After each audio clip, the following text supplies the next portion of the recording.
দেশে এখন শান্তি নাই নাই, 100 টাকা কেজি বিগুন খাই।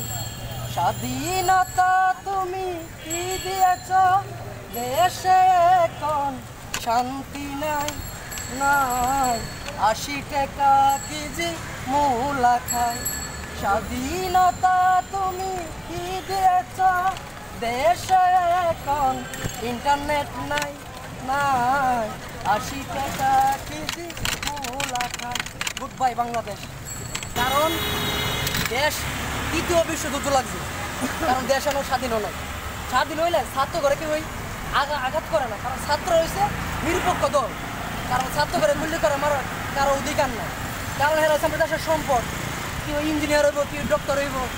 আমার সন্তানও ছাত্র, আমার ভাইও ছাত্র। ছাত্র প্রত্যেকটা ফ্যামিলির মাঝে একটা করে ছাত্র আছে, কিন্তু কি বলে পাখির মতন গুলি করে মারা মোটো আমি অনেক ঠিক হয় না। আবার একটা স্বাধীন দেশ, এটা ইসরায়েল না, এটা স্বাধীন দেশ। ফিলিস্তিনের ইসরায়েলের যুদ্ধ লাগে, তারপর আমরা ফিলিস্তিনের লাগে দোয়া করে, আর নিজের দেশের মানুষ মাইরালা কেমনে কোনো ভাই, এটা মানে আমার বলার কিছু খায় নাই। কেন এখানে আমার লজ্জা লাগে। এইটাই আমি যদি বাংলাদেশের নাগরিকের না হইয়া ইসরায়েলের নাগরিকের অনেক ভালো।